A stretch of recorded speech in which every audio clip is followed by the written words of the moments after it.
Hi friends, कैसे हैं आप सारे लोग। माई होप इंस्टीट्यूट में आपका हार्दिक स्वागत है। यहां आपको जीवन बीमा अभिकर्ताओं के स्किल डेवलपमेंट से रिलेटेड कंटेंट्स और वीडियोस मिलते हैं।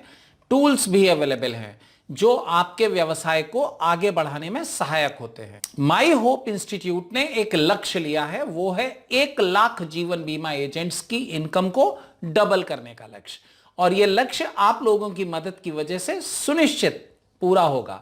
तो आशा करता हूं कि आप इस लक्ष्य में मेरे साथ हैं। तो चलिए आज का टॉपिक देख लेते हैं। बेचने में भावनाओं का प्रयोग करिए, तर्क का नहीं।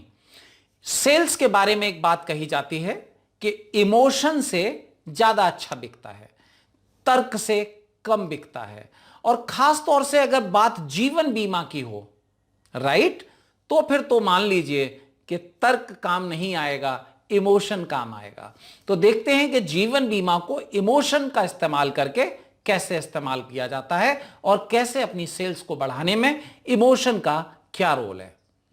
अब देखिए, आप जिस किसी को भी जीवन बीमा का प्लान बताने जा रहे हैं वो व्यक्ति है, और व्यक्ति है, मशीन नहीं है। यह बात हमेशा ध्यान में रखनी है। जो मशीन होती है ना, वो हर परिस्थिति में एक ही तरह से काम करती है। आप देखिए, जब जब आप अपनी बाइक में किक लगाएंगे तो आपकी बाइक स्टार्ट होगी, राइट। कभी एक में कभी दो में, वो मौसम पे निर्भर करता है, पर स्टार्ट ही होगी। कार में जब भी आप चाबी लगा के उसको घुमाएंगे, कार स्टार्ट ही होगी, बशर्ते सब कुछ ठीक ठाक हो। मतलब ऐसा नहीं हो कि गाड़ी खराब है। लेकिन मनुष्य के साथ ऐसा नहीं होता।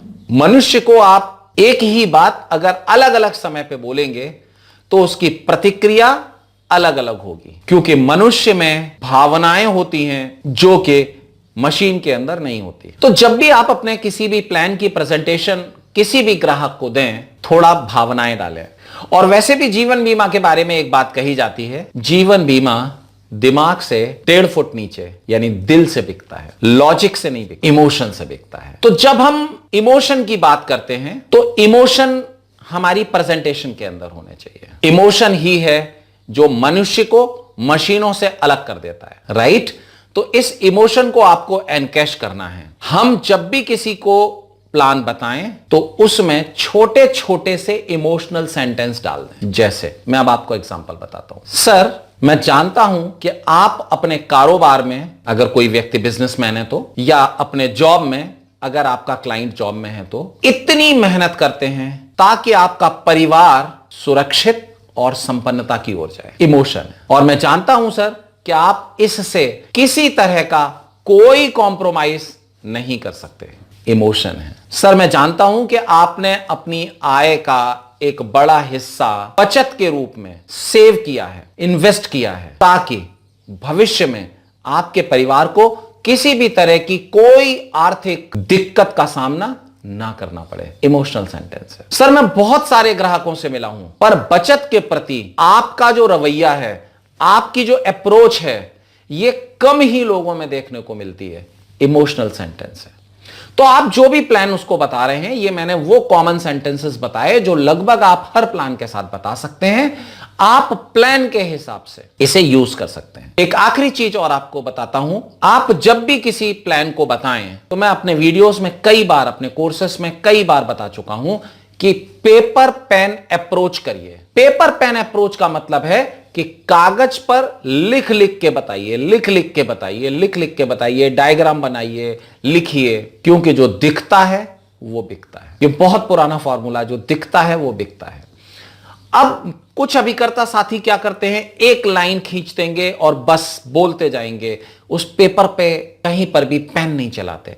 ये गलत चीज है। तो जब आप पेपर पेन अप्रोच के साथ चलते हैं तो प्लान को क्लोज करने के पहले कुछ क्लोज एंडेड क्वेश्चन पूछिए।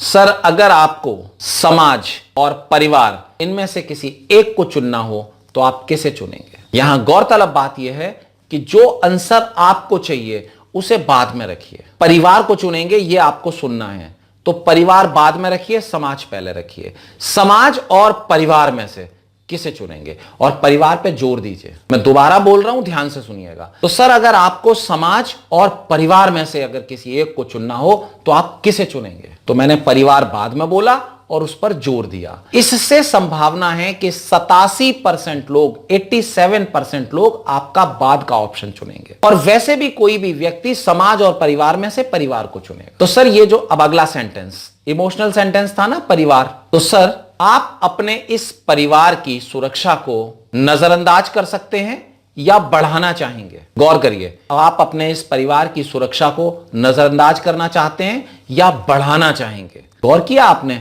मैंने हाथ से इशारा किया बढ़ाना, मैंने शब्द पे जोर दिया बढ़ाना चाहेंगे। मुझे बताएं कौन बोलेगा कि मैं परिवार की सुरक्षा से नजरअंदाज करूंगा। हामी जरूर लेनी है, सिर्फ बोल के आगे नहीं बढ़ जाना, एक्नॉलेज करवाना है सामने वाले से कि यस मैं परिवार को चुनूंगा, बढ़ाना चाहता हूं। तो सर इस प्लान के अंदर आपके परिवार के लिए 20 लाख रुपए की सुरक्षा है कि नहीं सर? जी है सर। अगर इस प्लान को अगर आप अपने परिवार के लिए लेते हैं तो यह सुरक्षा परिपक्वता के रूप में भी मिलेगी, क्योंकि प्लान अगर मैच्योर होगा तो भी तो पैसा मिलेगा, और यह पैसा आपकी इस जिम्मेदारी को पूरा करने के लिए काम आएगा। तो सर जब साथ में सर टैक्स भी बच रहा है, ना तो आपको प्रीमियम देते वक्त टैक्स देना पड़ रहा है, ना मैच्योरिटी पे आपको टैक्स देना पड़ रहा है, तो सर इस प्लान में आपके परिवार की सुरक्षा हुई कि नहीं? जी। तो सर इस प्लान में आपको मैच्योरिटी बेनिफिट मिला कि नहीं? जी। इस प्लान में आपको आपके इस जरूरत का पैसा मिला कि नहीं? जी। इस प्लान में आपको टैक्स की सेविंग हुई कि नहीं? जी। तो सर इतने फायदे वाले प्लान्स को लेने से मैं कॉन्फिडेंट हूं आप इनकार नहीं कर सकते। इमोशन, तो इमोशन फेंकना सीखिए। एक एग्जांपल और बताता हूं, उसके बाद इस वीडियो को विराम देंगे। आप किसी दुकान पे गए, परचूनी की दुकान थी या कपड़े की दुकान थी, उस आदमी ने आपसे कहा, बोले भाई साहब बताइए कौन सा कपड़ा दिखाऊं। आपने 2 कपड़े बोले, उसको ये वाला दिखा दो, ये वाला दिखा दो। उसके बाद आप सोच रहे हैं कुछ, दुकानदार क्या कहता है, अरे भाई साहब बिंदास होके देखो, आप ही की दुकान है। क्या उसने उस दुकान की रजिस्ट्री कर दी आपके नाम से? क्या उसने ओनरशिप आपको ट्रांसफर कर दी? नहीं। लेकिन आप ही की दुकान है कह के उसने आपके इमोशंस को, भावनाओं को जगा दिया। अब आपको वो झिझक खत्म हो गई कि यार 4 कपड़े पसंद नहीं आए तो 6वां 10वां 15वां निकलवाऊं क्या? क्यों नहीं झिझक होती? क्योंकि दुकान तो आप ही की है। तो ये एक इमोशनल कनेक्ट था जो उस दुकानदार ने आपके साथ जोड़ लिया। दिया आप उसने कुछ नहीं आपको, दुकान आपके नाम नहीं की, लेकिन एक इमोशनल कनेक्ट जोड़ लिया जिसके कारण आप उसकी दुकान से कपड़ा लेकर आए। तो आपको मेरी सलाह है कि जब भी आप बीमा का प्लान, इंश्योरेंस का प्लान कस्टमर को बताएं, इमोशंस को टच करिए, हिट करिए, प्लान बिकने की परसेंटेज बढ़ जाएगी। तो माई होप इंस्टीट्यूट के इस वीडियो में इतना ही। माई होप इंस्टीट्यूट के इस वीडियो को आपने ध्यानपूर्वक देखा, इसके लिए बहुत बहुत धन्यवाद। मिलेंगे फिर से एक और वीडियो में एक नए टॉपिक के साथ। तब तक के लिए थैंक यू वेरी मच।